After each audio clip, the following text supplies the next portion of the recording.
Yes, thank you. Am I audible?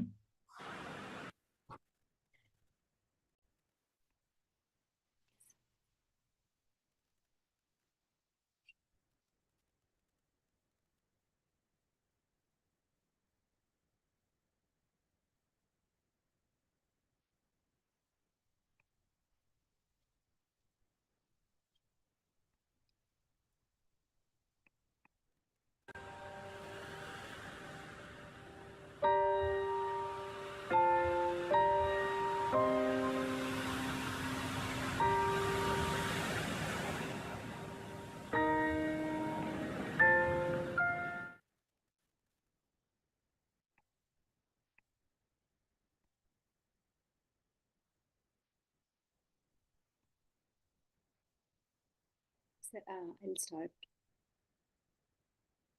Hi, Masters. A very good morning and good evening to you all.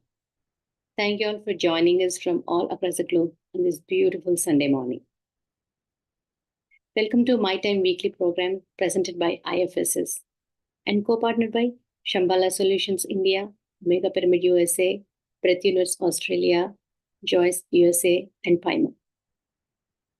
Today's program is hosted by Omega Pyramid Dallas Masters, and today we are going to have another wonderful session with Srinivas Reddy sir. So let's start today's session with a 40 minutes meditation. To guide today's meditation, we have Vikal Gupta sir with us. Vikal sir is a business leader in telecom industry and been associated with Nokia, Motorola, Ericsson, Lucent, Vodafone, etc. He is from Bangalore and consistent meditation practitioner for more than 3 years. He hosted and conducted Anapanasati meditation during My Time programs. He has realized the profound benefits from regular and group meditation practices. He is currently an IFSS volunteer and extends his support and services with Zoom sessions. Welcome, Vikal sir. Over to you, sir.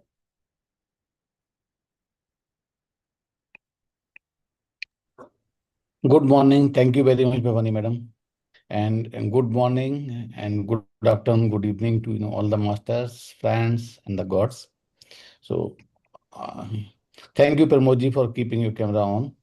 And we will be conducting the most simplest form of the meditation, that is Anapanasati meditation. I don't see anybody new, so not repeat the basic instructions. Simply request everyone to take the very stable and comfortable posture. It's a Sthira Sukha Asana. Very stable, comfortable posture.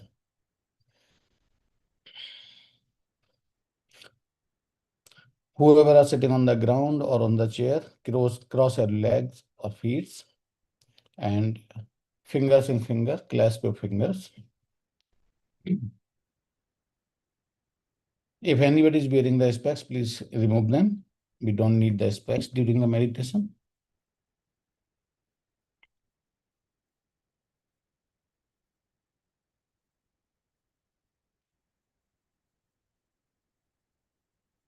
Please don't have any expectation. It's going to be a wonderful, unique experience. Every time we do the meditation, we come out as a individual, better personality.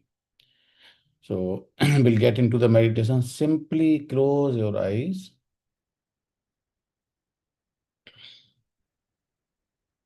Be aware of the surroundings. There could be the noise of the fan or bird chirping or anything from outside or within the house, wherever you are sitting. Just be aware of that.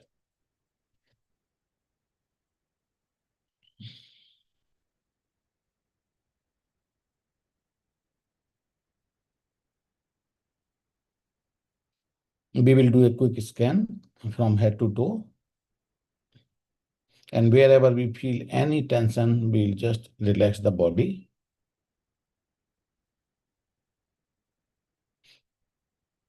Pay attention on the head.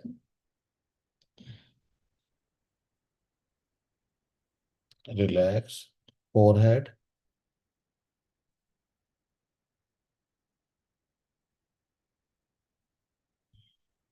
Face.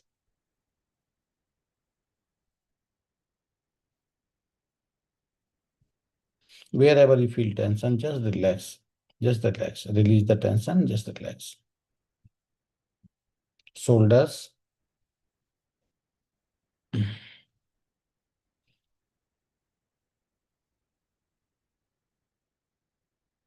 Both the hands.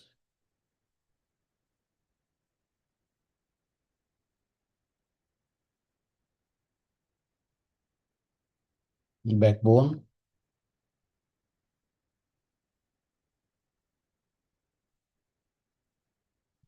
Chest.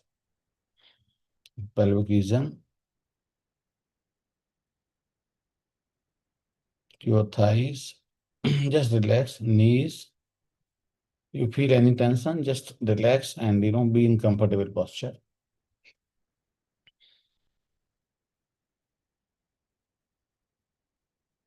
Calf, ankles, just relax.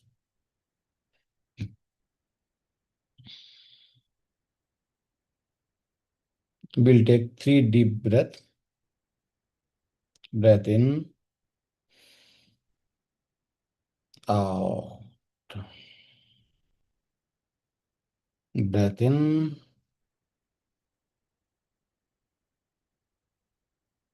exhale.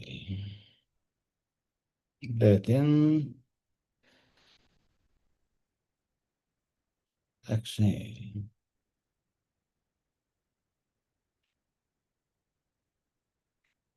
Now gently get your attention to your breath at the tip of the nostril or wherever inside the nostril you are facing any sensation or deep inside.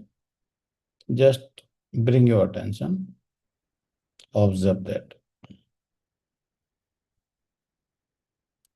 We have to witness each and every breath without missing any breath. Just observe each and every breath. Breathing is natural, automatic. It's happening. Just witness that. Sometime it may be deep breath, shallow, sometime from left nostril or right nostril. Sometime it may be warm, hot. Doesn't matter. Just observe and witness each and every breath.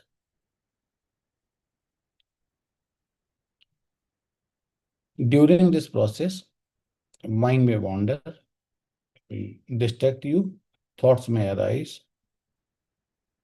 We need not to engage with the thoughts.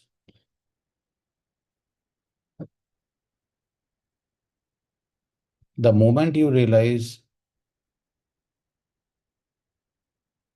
please come back and start observing the breath.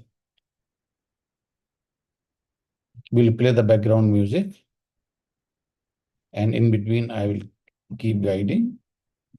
We will meditate around 35 minutes now.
Excellent, Master. Please come back to the breath and observe each and every breath without missing any. When we are observing and focusing on the breath, we are entering our mind.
Wonderful, masters.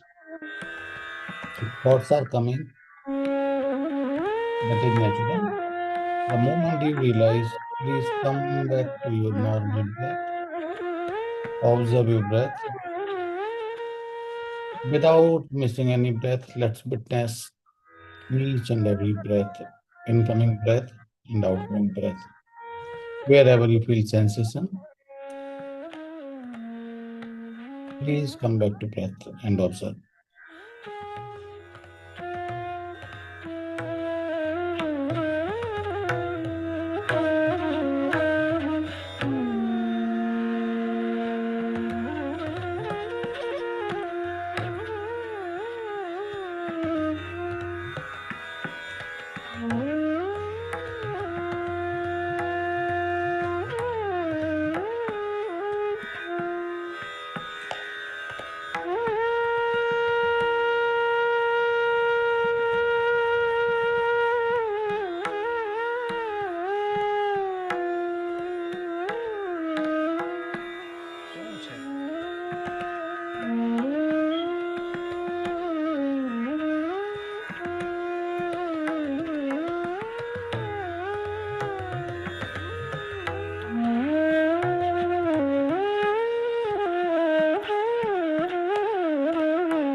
Wonderful, masters. Last 5 minutes. Gently come back to your breath and just observe. It may be a shallow breath or deep breath from right nostril or left nostril, maybe hot or cold feeling. Whatever sensation, just observe the last 5 minutes and witness each and every breath.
Excellent. Last 1 minute. Keep observing your breath.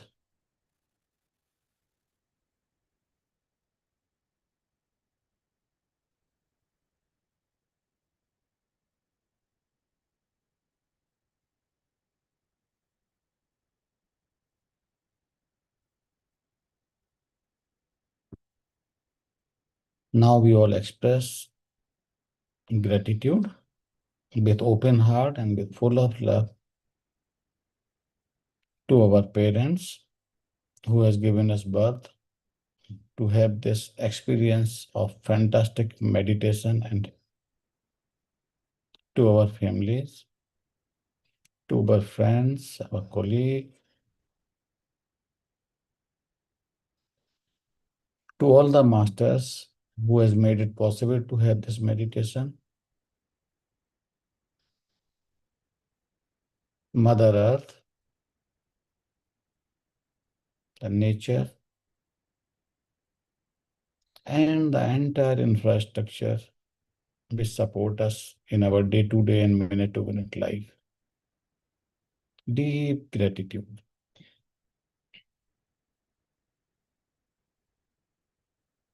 Slowly and gently start coming back and be aware of the surroundings.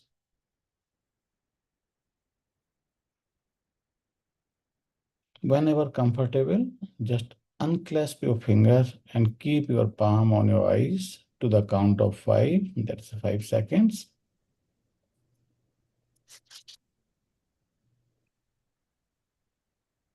5, 4, 3, 2, 1.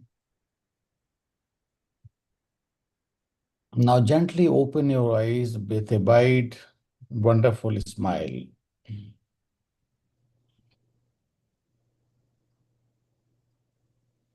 I hope all are back.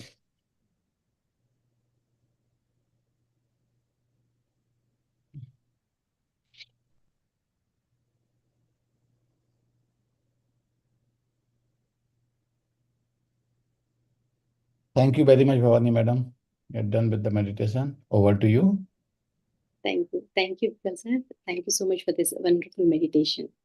Welcome back, Masters. Hope you all had a wonderful meditation too. Thank you very much. And thanks to all the participants to take out the time and join this wonderful, unique experience of meditation. Thank you very much. Thank you, Prasad. And Masters, before we start today's next segment session, I have a wonderful announcement for you all. We all know that over the past 2 years, My Time session had been a tremendous success. So, with that energy, we are thrilled to announce that we are coming back with a 33-day program, My Time session, season 3, Swayam. Swayam means self. This program is a powerful 33-day transformative journey of self-discovery and inner growth. And it is from May 20th to June 21st. So in these 33 days, we will gather daily to meditate and absorb the wisdom from enlightened masters across the globe. So these sessions are completely free and open to all masters. So this is a beautiful gift you can give yourself. It is a chance to dive deep within and awaken your true potential. So mark your calendars, masters, from May 20th to June 21st. So details will be posted in the IFSS groups and all our associated platforms. So masters, also please note that our regular Sunday sessions will be paused until June 21st and will resume afterwards.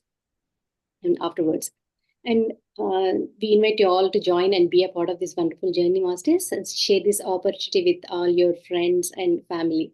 And let's transform together. Thank you, masters. And now it's time for us to get into the next segment of today's session. So, masters, in this spiritual library series, we are learning the deep wisdom of renowned spiritual authors and their transformative works. Today, Srinivas Reddy sir is going to share about the spiritual works of Steve Taylor and Meetu Bisht. Then Srinivas Reddy sir's brief intro. Srinivas Reddy sir is the founder of Swajaya Yoga, a spiritual initiative. He met Brahmarshi Pitamaha Patriji in the year 1995 and got introduced to Anapanasati meditation and practices it regularly. He read thousands of spiritual books and has been guiding spiritual aspirants in the magnificent area of Swaja Yoga for the past 18 years and has great wisdom and extensive practical life experiences. So welcome, Srinivas sir. Over to you, sir. Yeah, good morning. Yeah, you can hear, can you hear me? Yes, sir. Yeah, good. Yeah, Very well, loud and clear, sir. yeah, thank you. Sir, if you don't mind, can you please adjust your camera, sir, because we can see only. Now, is it okay? Yes, sir. Yeah, Yeah. it's perfect. Thank you, sir. So,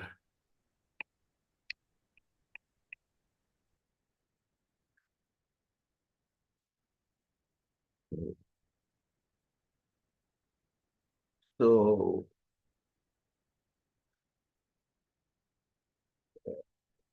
today we'll discuss or we'll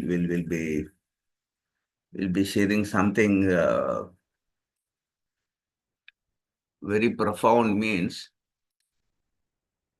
generally the psychology before 1990s was completely based on uh,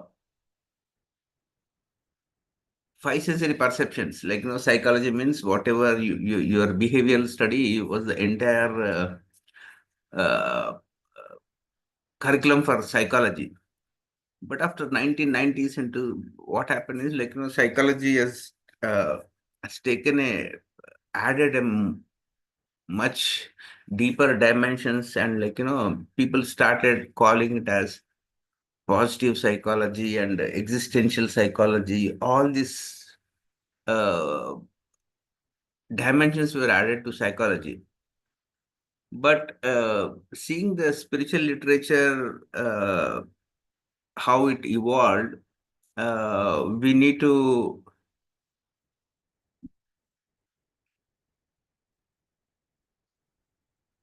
uh, we need to uh, definitely see one individual's contribution, because his work needs to be appreciated.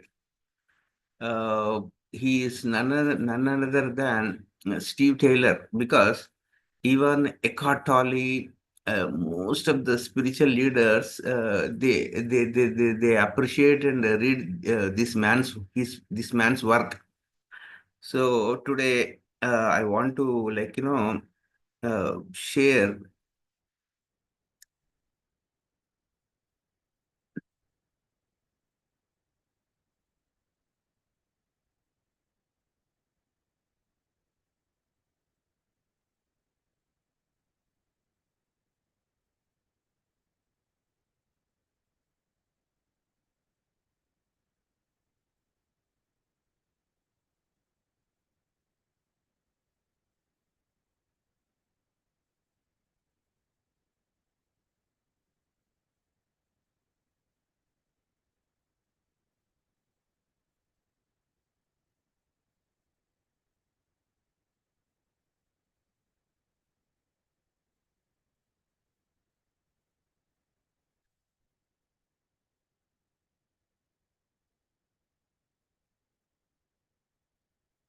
this. He is the man, like, Steve Taylor.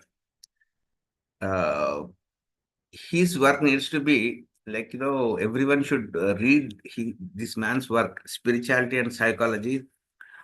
How far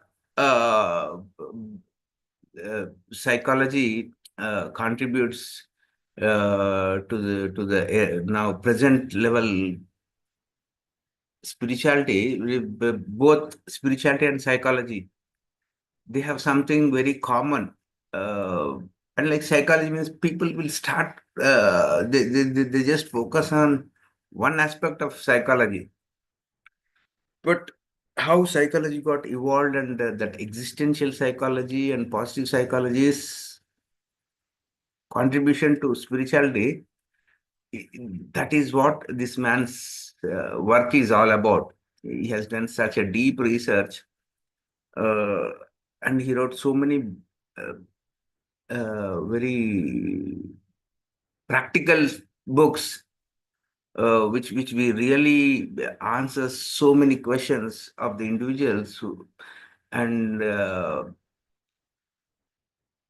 that even the topics, the way he chooses, they are so. We need to appreciate his work. That is what I do. Like, I read whatever he writes. We read his things. For example, latest book is Time Expansion Experiences. He means to say that life has only two types of experiences. One is time expansive experiences, and the second one is time contractive experiences. So most of the spiritual experiences, what we share throughout our platforms or whatever we read anything which expands our consciousness.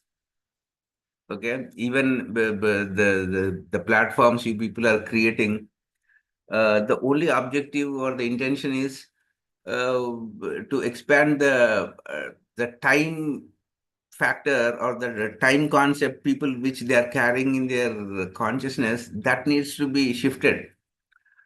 So this one is the latest book, Time Expansion Experiences. And people got so much obsessed with sharing their own experiences that even though they share their experiences, their time concept is so much contracted. That is what is a contradiction. People share otherworldly experiences.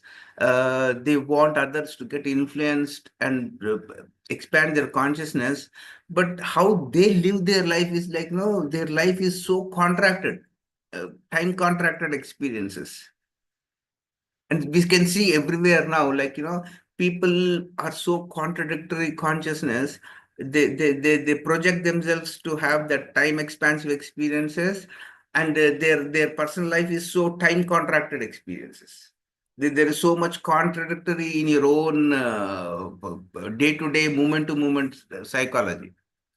So please read that book. That book is very, very important. And I want to show his work so that, how we need to holistically see the psychology part. Even he wrote one of the best books written by Steve Taylor is this thing. Why science needs spirituality to make sense of the world.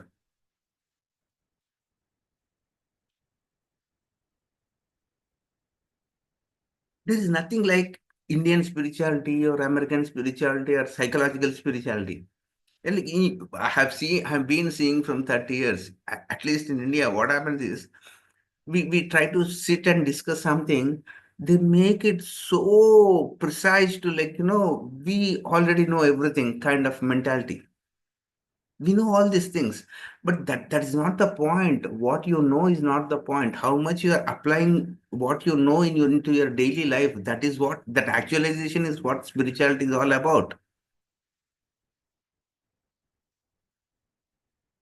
You see so many people talking about spiritual science. If you ask them to define their that word spiritual science, they will never open their mouths. I really don't know why people don't choose such kind of topics for workshops. Everyone they are talking about, the personal experience should be there. That is a 1 minute job or a 10 minutes job to tell your experience what happens in your meditation. But remaining part, in a full day workshop, what will we talk other than the teaching or other than spiritual science? Half an hour you talk about your experience. Everyone talks about their experiences for half an hour. Yeah, that is in a 1 day workshop. For half an hour, you talk about your spiritual experience. The remaining part should be spiritual science. And I never see anybody having a workshop on spiritual science. They have a platform called Spiritual Science where they talk about their ego experiences. They never talk about spiritual science. That is what they are telling, that we are spreading spiritual science. You people are not spreading spiritual science. You are telling something which boosts the other person's ego. That is what is happening in all platforms. Please read this book, Spiritual Science. Why science needs spirituality to make sense of the world.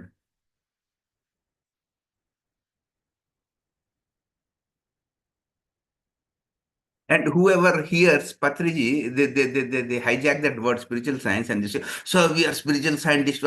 Then why don't you talk something who wrote about spiritual science? I have never seen anybody sharing this book in any platform. Why?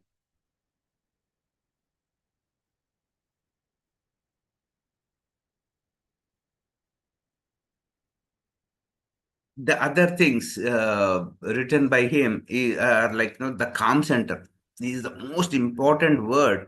Uh, Everyone, like, we get so much of distractions or distracted, and like, we always lose our calm center.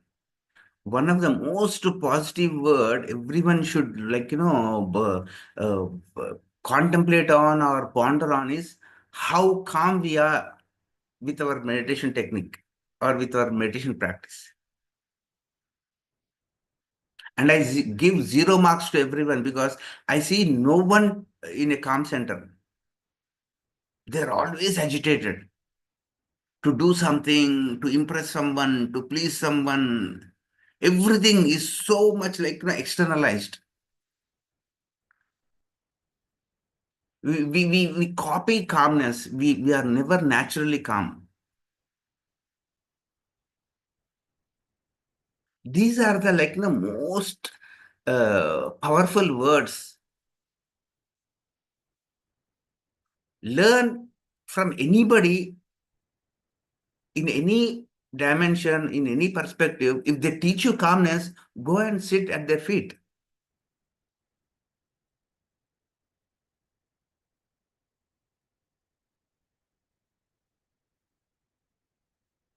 And these concepts are being overlooked. My point is, my entire 30 years observation is, these points which make fundamental changes in your consciousness are being overlooked, and all people are talking about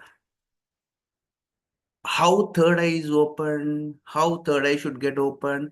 If at all your third eye gets open, these things should be there in your behavior and in your psychology.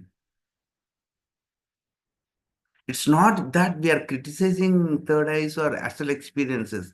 If at all your consciousness is so expansive, these things should be so inclusive in your behavior. Back to sanity. I have never heard anybody who said, like, I started meditating and I conquered my insanity. We hypnotize ourselves being toxically positive. That as if we are already born sane.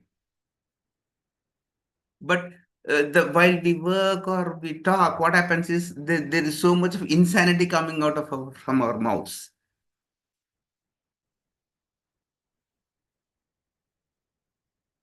No, it's just a simple question, simple self-inquiry. Like, sit, like, when did I cultivate my, how did I cultivate my sane mind?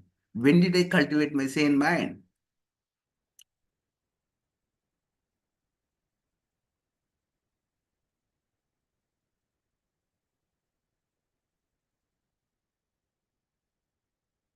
The psychology of spiritual awakening. These are some of the beautiful works written by. This is one of nice books, Out of the Darkness, from Turmoil to Transformation. Nobody mentions that word turmoil. You sit and talk about transformation, transformation, transformation, but from where to where did you get transformed? From darkness to light. Okay, then why don't you describe your darkness? Why you are so engulfed in other people's darkness?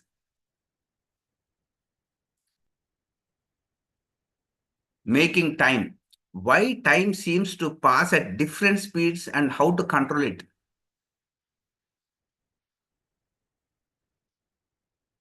Extraordinary Awakenings, When Trauma Leads to Transformation. One of the best books written by him. This is a work he throughout the world, nearly so many case studies where, uh, every life crisis or midlife crisis, how an individual can make it an opportunity to change that trauma into transformation. These are 100% practical case studies he collected in his research. Extraordinary awakenings, not normal awakenings, extraordinary awakenings. There are so many extraordinary awakenings happening throughout the world, but we specifically see only pick up the things which we want to hear. We never have an open heart or open mind to see the entire world's extraordinary awakenings. We want to see only Indian awakenings, only South Indian awakenings, only Hyderabad awakenings. You are so much narrowed yourself. Like people ask me, say, why do you show so many books? Because I started believing that your mind is so infinite. If you are infinite, you don't have to bother about how many books you are reading. Why don't you see the bottom line principle that book carrying?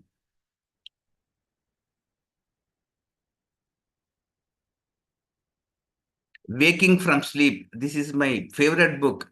Why awakening experiences occur and how to make them permanent. Everything, I see people, observe people, they are so inconsistent. There is no permanency in them. Sir, are you sharing the screen? There is no change in the screen actually. It's not changing. Okay. Then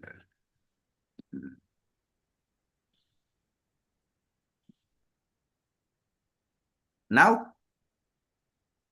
Yes, sir. Perfect. Earlier it was showing the website of the Mr. Steve Taylor. okay. These are the things I wanted to share. There's another book called Clear Light, Spiritual Reflections and Meditations. Eckhart Tolle, everybody, most of the spiritual giants, they read this man's work because it is beautifully researched. It's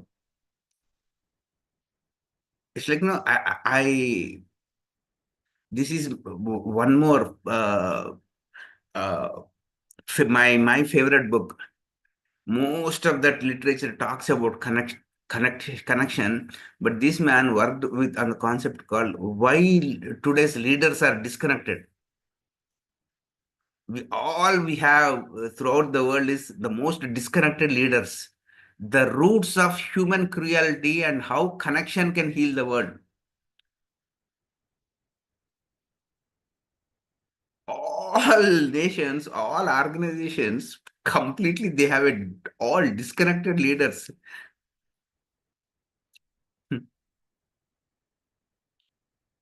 And we never embrace such kind of books and sit and try to solve our mundane problems.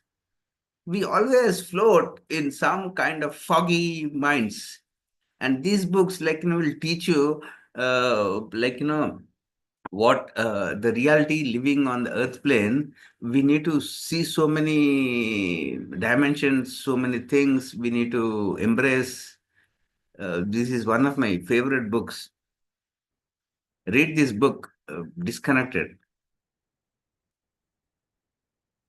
And I'll just give the glimpse of this book, The Adventure, Practical Guide to Spiritual Awakening. See the varieties of topics this man has worked, has given us to explore.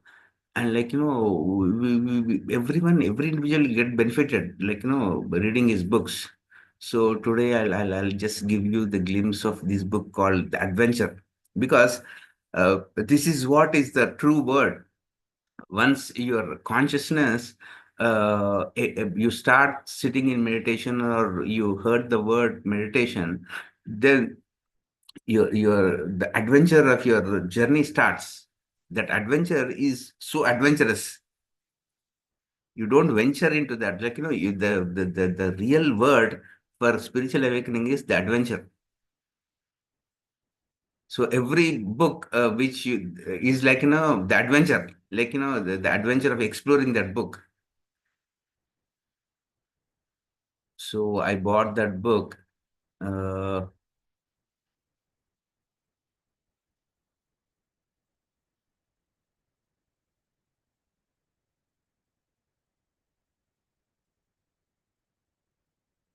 these are like, we need to continuously be in touch with that author, like, to see what is his next project, like, how he's going to enlighten us. Is like, there should be some beautiful continuity. Pardon.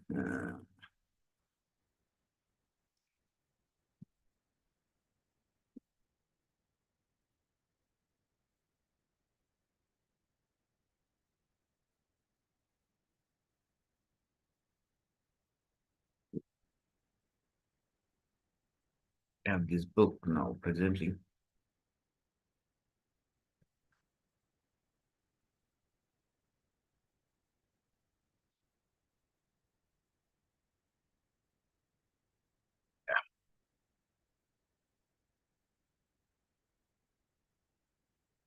What should I do now? Okay.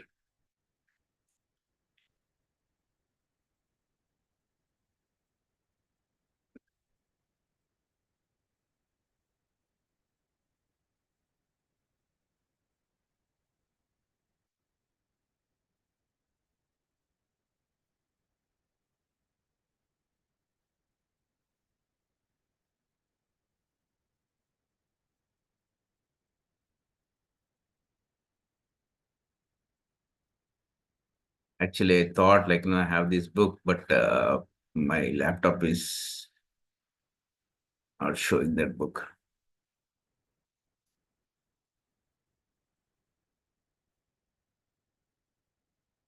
Yeah.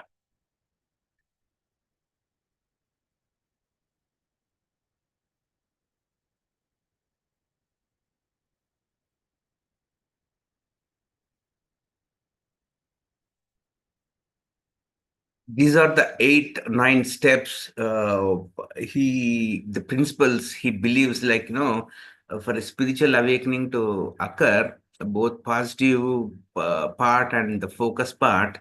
First thing is disidentification, freedom from the thought mind. And we are so engulfed in, like, everything, whatever happens in your mind, you frame a question out of it, and we are getting more identified with the mind rather than getting disidentified with the mind.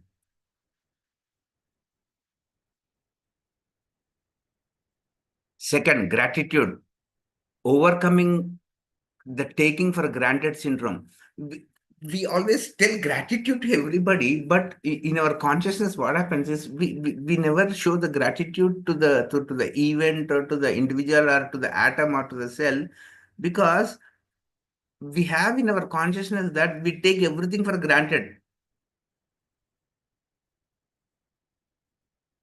We take our teachers for granted. We take all these books for granted. But mechanically, we want to show the gratitude, because these two things will never exist in the same space at a given time. If you have gratitude, you should not have, you should have zero taking for granted syndrome. You can never take anything for granted syndrome. And we tell gratitude, but now and then, we have taken something for granted syndrome in our behavior, in our emotions, in our thoughts, in our consciousness. Now, how can you spiritual awaken? You have so much identity in yourself, and you talk about breaking the routine. Both things never exist together in your psychology. This is so contradictory. That conflict will the others people can really observe in your behavior. You think that you are awakened, but you're not literally awakened.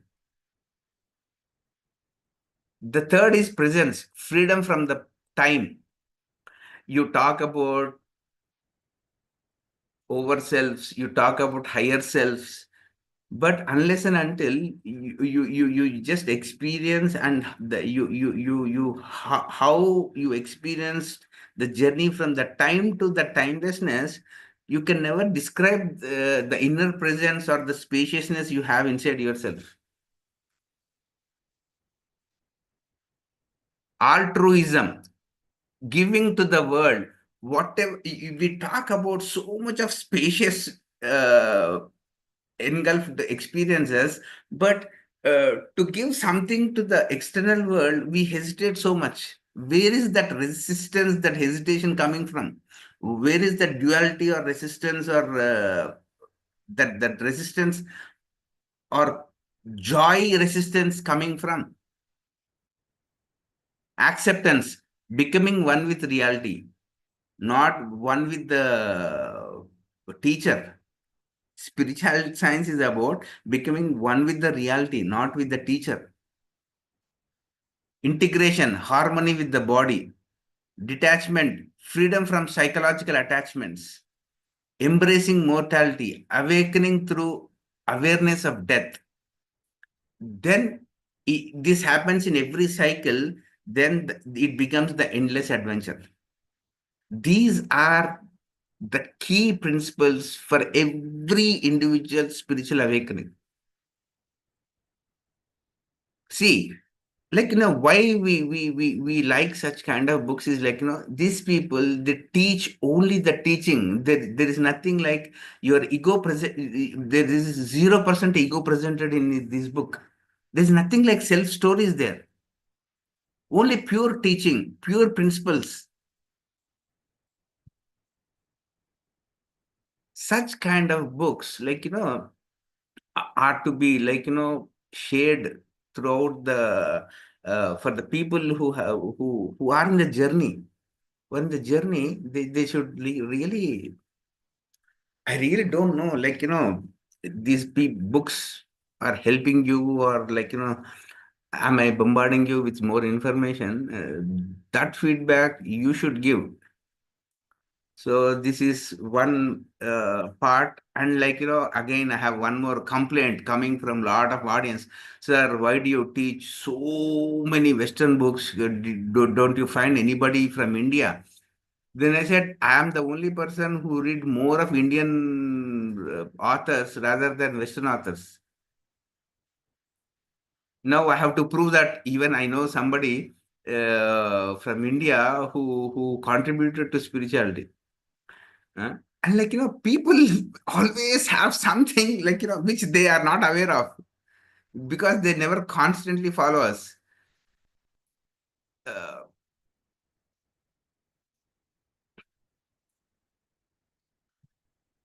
I got introduced to this work 2 years. I think from past 2 3 years, every Sunday session, I talk about this great author. She lives in Mumbai. See, now her name is Meetu Bisht.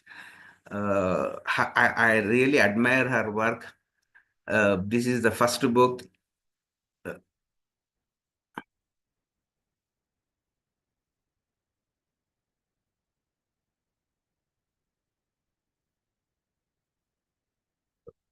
To the beginning of the end of karma. I have to prove, I'm really reading her book. Yeah. Always people ask for proofs. And I got fed up with why they are interested in so many proofs. I have to prove that I'm reading these books. To the beginning of the end of karma. She made the karma concept much simpler. And I'm still reading this book.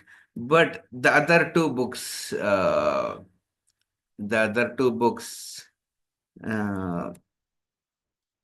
this is my favorite. Why We Are Who We Are, an insightful glimpse into our human roles, why we play our roles, what is soul personality, and karmic mandates. Why the karmic mandates make us to be in that human role, so that our personality and our soul personality evolves.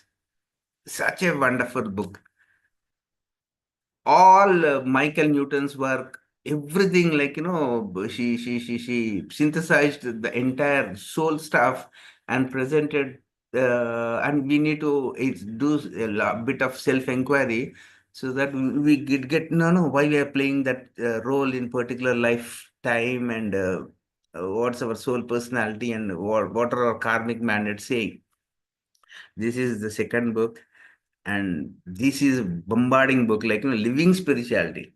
And where we are, like, either we are hearing spirituality or thinking spirituality, but she wrote a beautiful book called Living Spirituality, and she lives in Bombay. And I really get, like, I read, I resonate with such kind of authors, read them. Hey, why don't you people do some research and get these books? You are interested, like, you have a problem that we are reading so many Western books. Why don't you people do that? Again, something like, people are interested in creating cleavages in one person's work. Always do some kind of criticism. Sir, you talk only Western books, you never talk.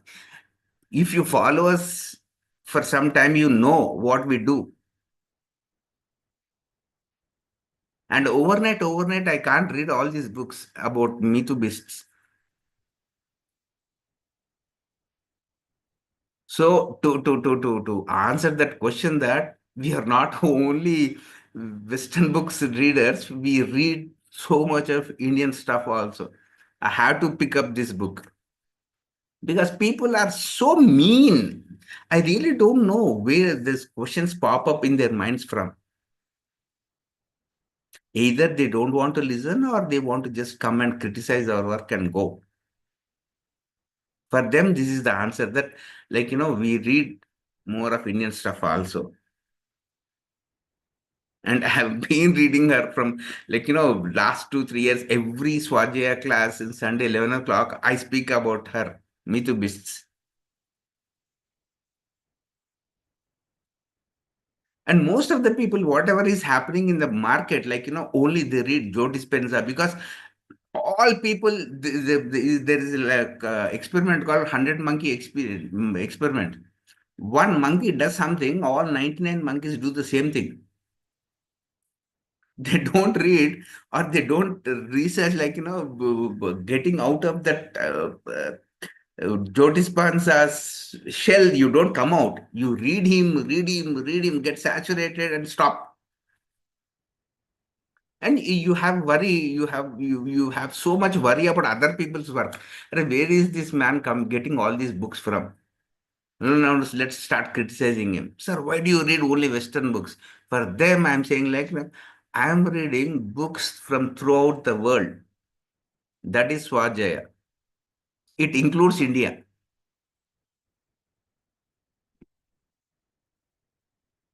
So let me share something regarding her work, because uh,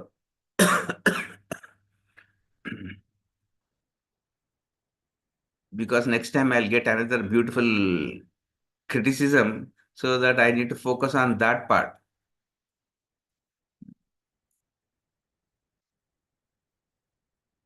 So this is what is my 30 years experience in Swajaya. Whatever you do, they want something else other than what you do.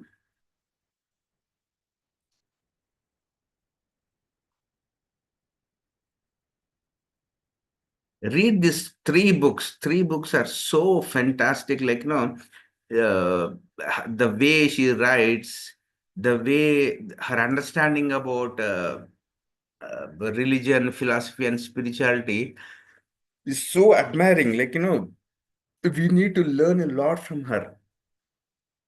I am spiritual, a belief or a reality. Most of the people, for 99% of the people, Spirituality is a belief, just a thought form that, oh, it will it will save you from some problem. But that is not spirituality. Teachers, gurus, paths, philosophies are mere catalysts. See, all these books, all these real energy points or consciousness vortexes, these things, the teachers, gurus, paths, philosophies are mere catalysts. You need that experiment is happening inside you. You are having that experience. Understanding spirituality. You need to stand under spirituality for understanding spirituality. Spirit and spirituality, reincarnation and spirituality. Spirituality is not an act, but a state of being. This is such a profound statement everybody should experience.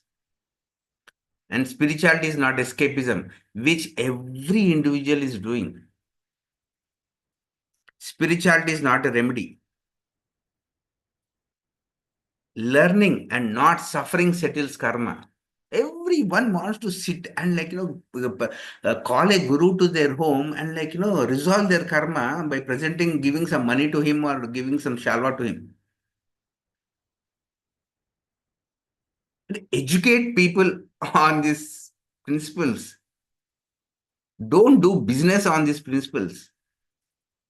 Learning and not suffering settles karma. That is why we had to have a branch called Swajaya Yoga. The universe keeps testing you till you learn. Soul goals, learn, change, and grow. What are spiritually aware people like? Spirituality is call of the conscience. Idealism and spirituality. Rules and principles. Spiritual wisdom or path. What is more important?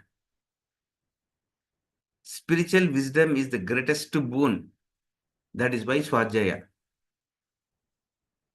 Spiritual wisdom, earlier the better. How wisdom works. Spiritual evolution can test nerves. Disenchantment is necessary for spiritual growth. 12 essentials when seeking spiritual growth. 7 hurdles to self-awareness. A to Z of self-transformation. The gains through a spiritual awakening. Spiritual life is a meditative life. Attributes of a spiritually inclined.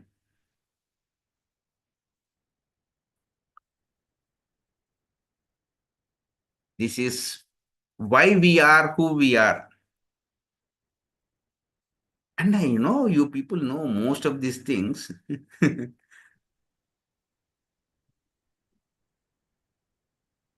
seems you unshared the screen, sir. Yeah. There's a problem with my... No issue, sir. No issue.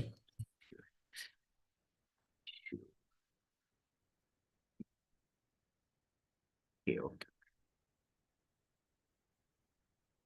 Is it okay now? Yes, sir. Yes, sir. We can see your desktop. Okay, desktop. Oh, what happened to Yeah, this? now it's okay. It's okay now, sir. Okay.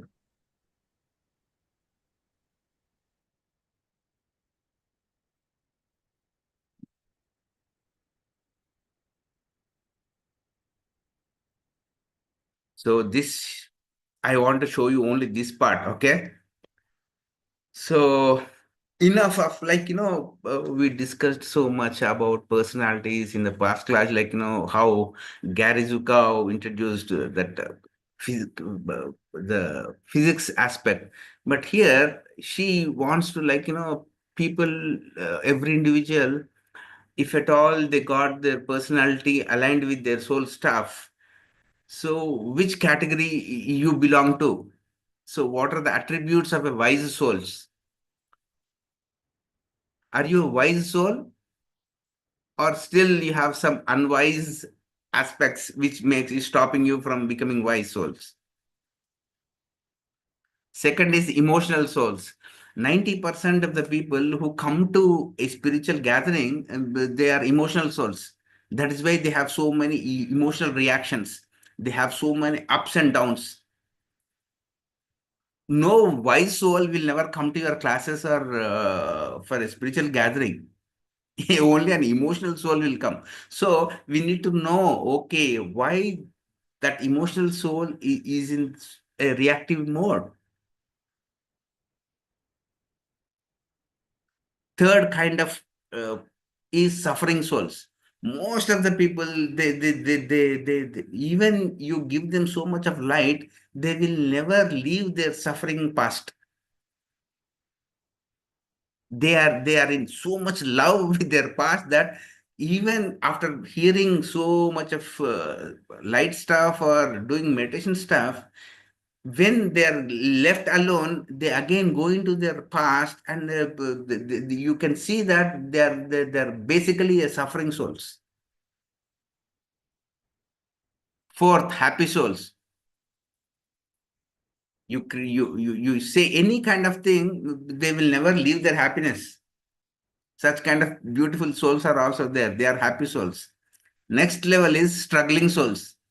Always they are struggling in their five sensory perception world or multi-sensory perception world. Any world, they are only, you can see a common theme with them is they are always struggling. These struggling souls, they always pass a comment on others, or they function from their critic part. If they are not struggling, they want other person to feel that struggle. They are struggling souls. You see how much the varieties of souls are there in a gathering. Next is lost souls. They're always lost somewhere, they don't have bridging at any part. Either they're in the past, or they're in the present but not connected with the past, or in the future not connected with the present or past. Lost souls. And you talk to people, they meditate, they read books, but they have so much of zero self-worth that they think that other people are successful. Only entity living on this plane is the only entity unsuccessful soul is them. They are themselves, because they don't have self-worth. Unsuccessful souls. Such kind of unsuccessful souls are being manipulated in spiritual organizations. Next, rejected souls. These rejected souls, they go from place to place because every time anywhere they go, they feel that they are being rejected. Unless and until they accept themselves, everyone will reject them. Rejected souls. Next is competitive souls. See, you know where the competitive souls live. The best platform from competitive souls, you people know better. Because the competitive souls are indirectly proportional to cooperation. They never cooperate with other person. And cooperation is the highest virtue in entire spirituality. And we hide ourselves behind that competition. And you people know better who are the best competitive souls. Competitive souls, zero cooperation. 0% cooperation. No cooperation with others. And I am surviving in that environment from past 32 years. Competition, competition, competition. Spiritual competition kills your souls. Remember this point. Next, self-centered souls. You people have zero self-interest, but whoever says that they don't have self-interest, they are the people who carry 100% self-interest.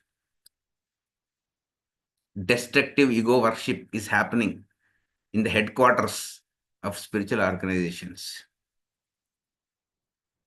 Next, creative souls. Are you a creative soul? or a soul which takes the work of other people and say that this work is mine. Soul thieves. Next, enlightened souls. Now you tell me which soul you are. I am not interested in your personality life. I am not interested in your personality identity. I am not interested in which country you are coming from, how much bank balance you have. I am talking about your soul stuff.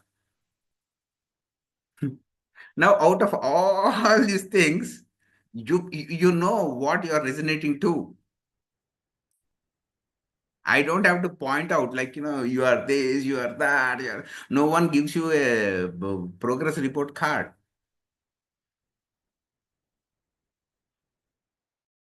And this book is there in India from past 3 years, and I don't see anybody talking about that book. And a person who reads this book and promotes this book is being asked, sir, do you read Indian stuff? Baba, I read Indian stuff, Baba. Don't try to create something which is from somewhere, like, so that they'll waste their time talking or answering your insane questions. So this is what I wanted to present, like, Steve Taylor, Meetu Bisht. These things are like, these are like, unfolding. Like, these things, these books help you to unfold yourself. If at all in your meditation, the way you have to interact with people, uh, how the evolutionary, the law of evolution is having, unless until we participate, observe, and that participation, that unfolding thing is happening, that started now 2025. So my point is, like, the simplicity stuff part is happening, happening in all the faculties. That can be psychology, that can be neuroscience, that can be astrology, that can be, like, Indian philosophy, that can be from, you see, the worldwide, all cultures, every culture is, a bit of unfolding is happening towards that spiritual essence. So that's why, like, that universal orientation, like, we are universal beings. Uh, we are not state beings or colony beings or family beings. We are, like, universal beings. That universal orientation will make you spiritual, because there is enough fanaticism every individual is carrying. Unless and until we break that fanaticism we are carrying, we can never become spiritual. That fanaticism part needs to be broken. And all these organizations wants every individual to become fanatics. We admire every organization, we read every organization, and because we have that universal orientation. Buddha's teaching, whichever country you take, the teachings will work out, because his teachings are universal. We made it Indian or Tibetan. No, but the original Buddha teachings are universal. And Bhagavad Gita is universal. So the original ageless wisdom or original teaching is universal. And we are making it self-centered. So to break that routine, we need to make people see the perspectives of so many authors. That can happen only through Swajaya Yoga, not otherwise. Not otherwise. Not by being criticizing other teachers or criticizing ourselves, neither attacking them or attacking yourself. These are not the solutions.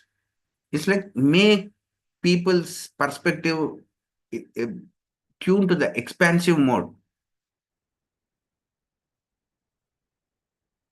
So this is that is what is the clear intention of Swadhyaya Yoga. I need to repeatedly clarify people that the basic intention of why Swadhyaya Yoga has been started. Now I need to give every time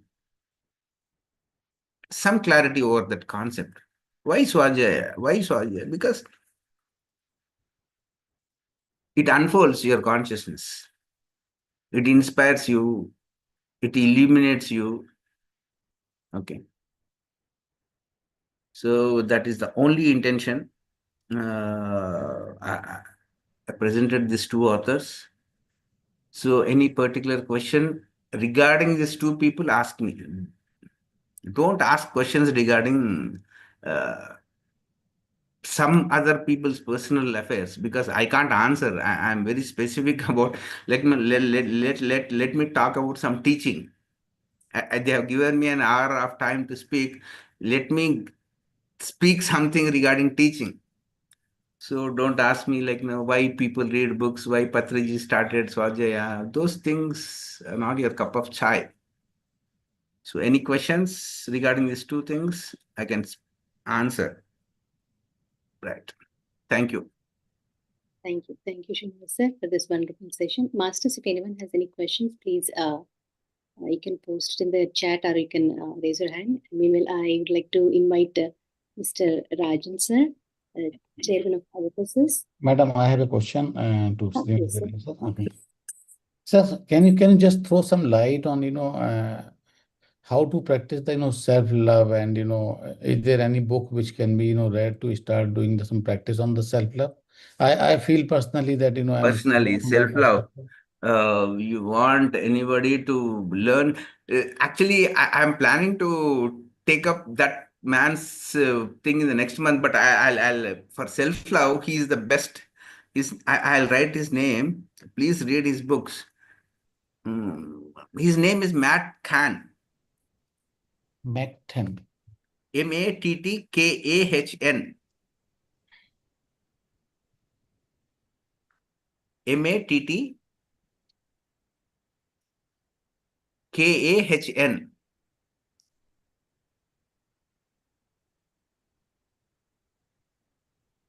And book title is Self-Love. Everything is there to help you, all for love. He has written 5 to 6 books, all for love. He wrote 9 principles regarding that, and everything is there to support you. He started a revolution called Love Revolution.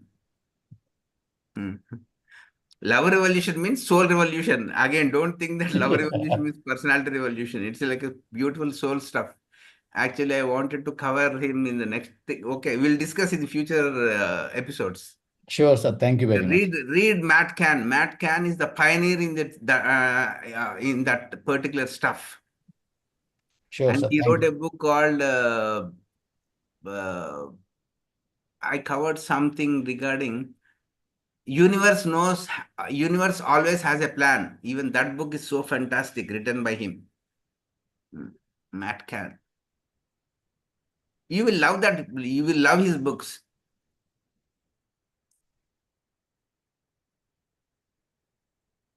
Yeah. So, Masters, anyone else?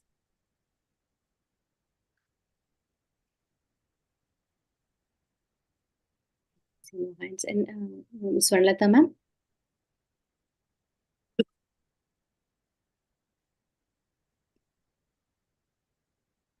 Unmute.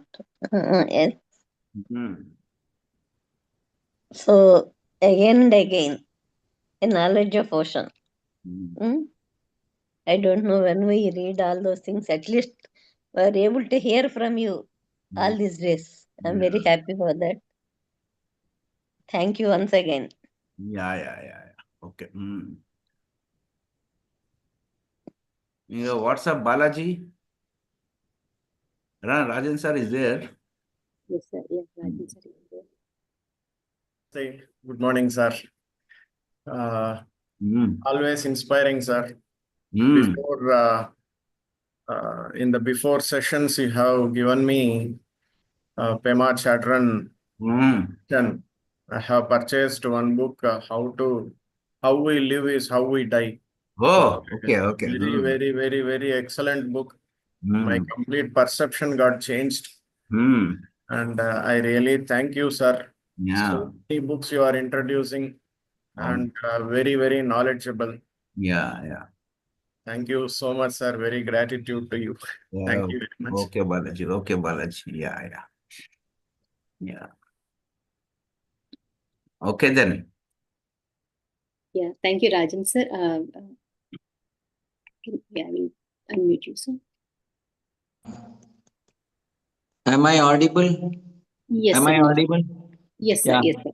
Srinivas Reddy, as usual, you are at your best, I should say, because you have really answered the question as to why you are always talking on books from the Western side. But then I don't believe in that because I always feel that Western authors have a scientific mind, scientific temperament, and so it is but right that we should also follow that.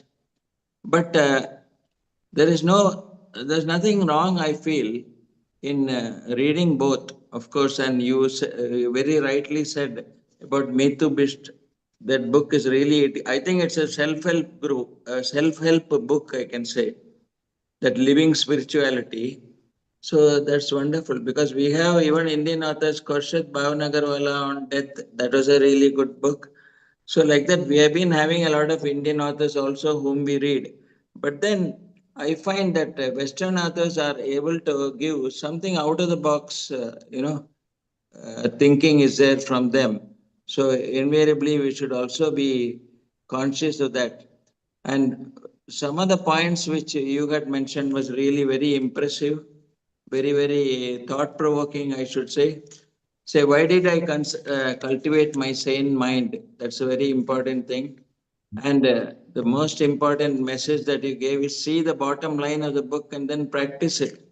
So invariably, we had the feeling originally when we came into the our organization that when you do meditation or you adopt the spiritual path, then naturally miracles will start happening.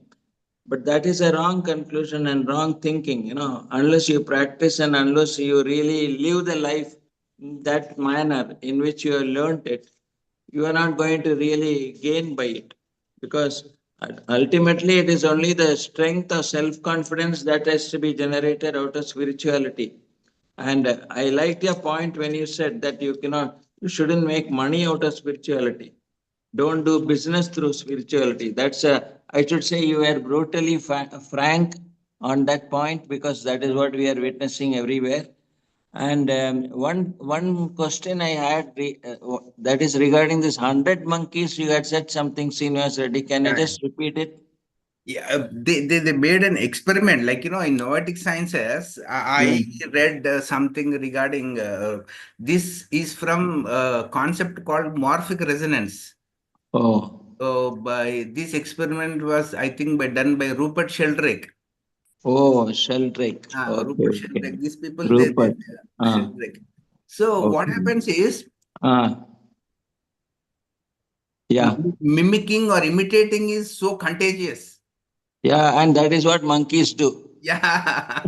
And then, like, we unconsciously we have that trait in everyone. We have that trait inside us. Yeah. Because you see, some person will slowly start, like, they get a new author or a new guru's name. You Yeah. see, slowly 1,000 people from Hyderabad go attend his man, and, like, we have two gangs, like, the past guru and the present guru, who is, like, he's happening in the market. Yeah. Because of that competitiveness, people start arguing about spiritual stuff. They never understand spiritual stuff. That was my point. Yeah. Correct. And this competitive souls, you said that they are zero cooperative, isn't it? Yeah. See, zero cooperation. So ultimately, what are we all? I don't know. I'm not able to judge where I am, Like, because that it that depends. it depends on like the more what I don't see the physical age. I see you as a wise soul category. Rajanji is a wise soul category for me. And anyhow, I'm happy to announce Srinivas, that tomorrow we are having the CEO of the Word Foundation, Okay.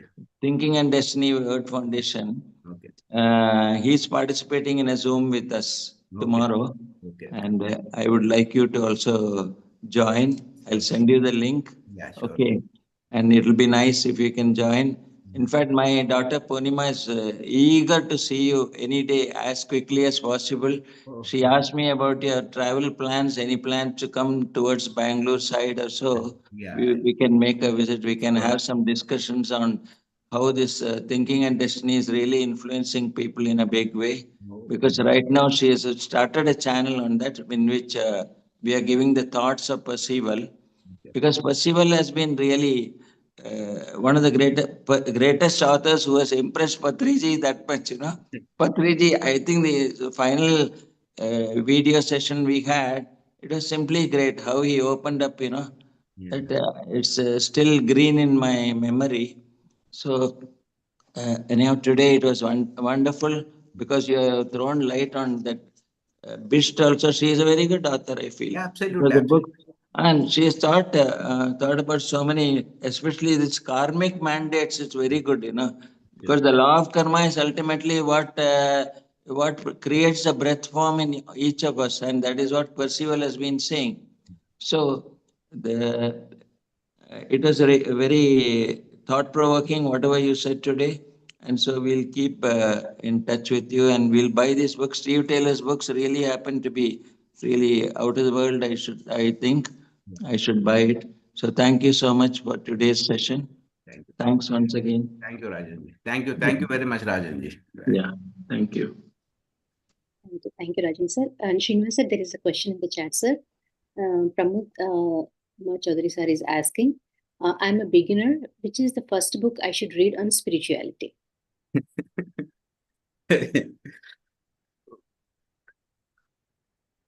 Whatever you encounter, whatever comes into your life, read that book. But starting is important. It's like, there's nothing like a beginner first thing. It's like, remembering yourself more is the key point. Start from where you are. It's like, there's nothing like picking one book out of so many books. Start whatever book you have presently in your home, pick up that book and start reading. So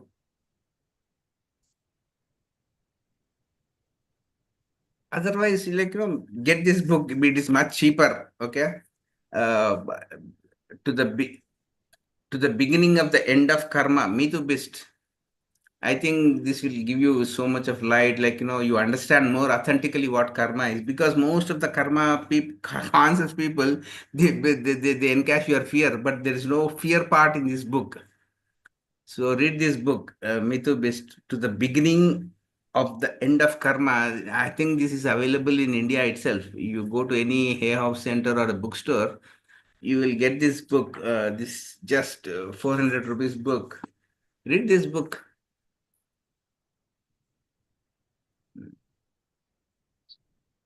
At least, because we need to do some, like, befriending with the concept called karma, because everyone has some kind of fear over that word. Whenever we hear that word karma, something that agitation concerned with fear comes. So to overcome that, get clarity over that word called karma, then I think you can read more all dimensions of spirituality. Read Meetu Bisht, or if you're thinking that you're a beginner, go with Don Miguel Ruiz. Read that book, Four Agreements, so that you become more holistic. Like, four departments of life, four principles will help you out. Read Four Agreements by Don Miguel Ruiz is good. read Pema Chodron. She wrote a book called Start Where You Are. Any book, like these are simple books. Anything which gives you the simplicity, importance of simplicity. That is what spirituality is all about. Anything which makes you much simpler, then you are spiritual. Read Don Miguel Ruiz, Pema Chodron, Meetu, Bisht. Choice is yours. Yeah, thank you, thank you. And sir, also they say that not only you choose the book chooses you, right, sir? Absolutely, it resonates with you. But the point is, the book resonates with you, but the dimension or the essence which you are looking into that book is not ultimate. Because, for example, what I say, like, I'm very hungry. Okay, my breakfast is not ready.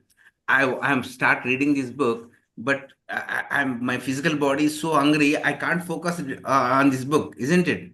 So every book has 7 dimensions. Every book, every reader should read a book 7 times. The first dimension is you see the physical dimension of the book. Oh, it is 300 pages. Oh, I can't read a book. You just keep it aside. That book will challenge you. If I have 300 pages, now you have concentration, read that book. You see the physical aspect. Second aspect is emotional aspect of the book. Emotional aspect is there is something in that book you are feeling that you don't know about yourself, which you don't know about yourself, that is there in that book, you start rejecting that book. You reject the book, book will never reject you. If at all you complete that book, what happens is you become emotionally complete. But in the midway, you stop it. You see the emotional dimension of the book reading. Then mind view of the book. Any area mentally you are so preoccupied, you become conscious if you complete reading a book. See the mind factor.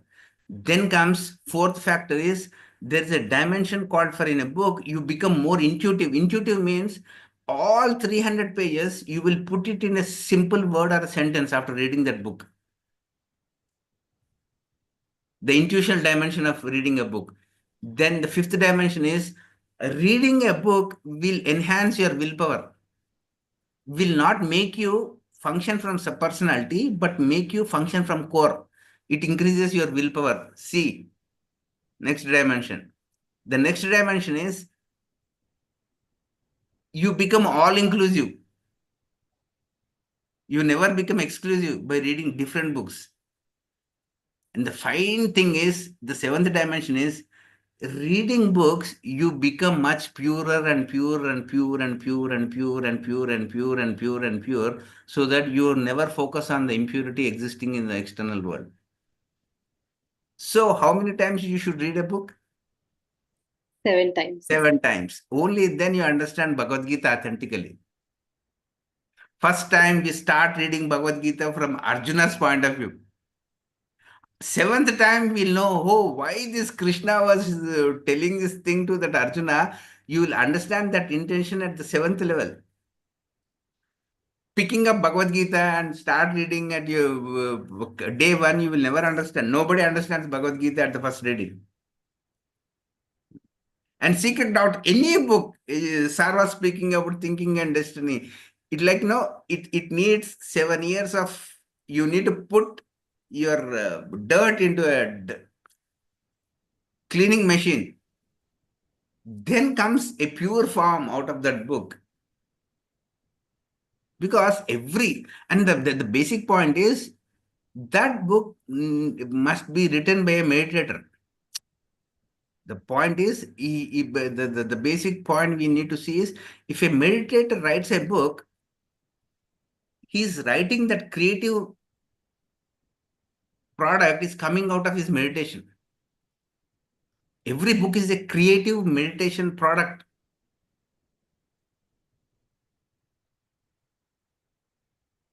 It's not like, compilation. It's like, creative meditation product. out of his sadhana, out of his practice, a product came out. That is what Bhagavad Gita is. That is what ageless wisdom is. All true books are ageless wisdoms. Remember this word, ageless wisdom. No, if the book is making you fix in time, then that book is not of help to you. It should make you go into the timeless zone, ageless zone, and that every book is not about knowledge, it is about wisdom. Then you are on the right track. So read every book 7 times. Yes, sir. Thank you so much. And sir, one of the masters is asking, you told us that, like, for the beginners Just to bought the read book book. Making Time. Yeah. Yeah, the Pema Chadran's books are like you just mentioned, right? So what is the name of the book? Start where you are. Is a small book, like she states, you don't start in the past or in the future. Wherever you are in the present, start from there, because that is the right answer for everybody who asks for an advice. Because nowadays what is happening is, all spiritual authors, they are giving negative titles to the books, because they know they got fed up with the people. People are getting polarized. Yesterday I was seeing a book called, his name is Mark Epstein. He wrote a book called It's Not My Advice. Buddha never gave you advice. He gave you his observations to you. And we people are taking, which advice is more preferable? Should I attend morning 6 to 7 workshop or evening 6 to 7 workshop? Who is the person who will give you my more authentic advice? These things are not advices. These things are observations, unbiased things. So, like I see, not only physical age of the person, I see the amount of meditation they have done in their life and the trust we need to have on the author. Pema Chodron, she's 84 years old physically. From past 50, 60 years, she's meditating. Still, she says, I don't know anything about meditation. I should know more about meditation. See the enthusiasm and the curiosity she carries. That is why I introduced Meetu, Bisht is Michael Newton, those people, they talk about life between life things, but there's a thing called wise souls. Wise souls means at least 500 times they have come onto the earth plane, 500 to 600 times. Young souls, they make mistakes, but repeat their mistakes. That is how we need to identify young souls. Young souls, they make mistakes and they make mistakes again and again. They are all young souls. Wise souls, they do make mistakes, but they will never repeat the mistakes. Wise souls will never repeat their mistakes. They accept their mistakes and do some correction, and because they learn something. And world is full of young souls and wise souls. And now we should make these young souls more wise. That is the challenge. People do mistakes, but they will never correct themselves. They repeat their mistakes and again and again and again. And that is the common trait of young soul. But wise souls, they also do some mistakes, but they will not repeat those mistakes. You see, the correction part. And we need to select that literature from, these wise souls. Meetu Bisht, she's a wise soul. A wise soul can identify another wise soul.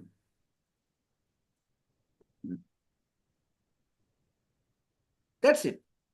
It's like you spend time with the book and you become timeless and they're helping you. That is why she wrote, like, all books, all gurus are catalysts. Isn't it? Yes, sir. Totally, listen. Like, at least 13, 14 people are attending IFSS and we are talking about universal orientation. That is more than enough, because this work will have an impact over others. Yes, sir. That's it. That is our intention, like 14 people attending and discussing about universal orientation of how books needs to be read. Then this work, this consciousness will impact other people. Absolutely, sir. Yeah. Yeah, that's it. Thank you, sir. Thank you so much for taking your time and then explaining all this Yeah. to us, sir. Thank you. Yeah, Thank you yeah, so much. Okay, bye. Thanks, and thank you, Masters, for joining us today and sharing your energies and then being here with us. So we'll meet again next week, same time, with another session. Actually, for my time, I think we'll be doing the session after June 21st. So again, like Masters, please do join Swayam session, which is going to be starting from May 20th to June 21st. So thank you, Masters. See you all next time. Until then, have a good day. Good night, Masters.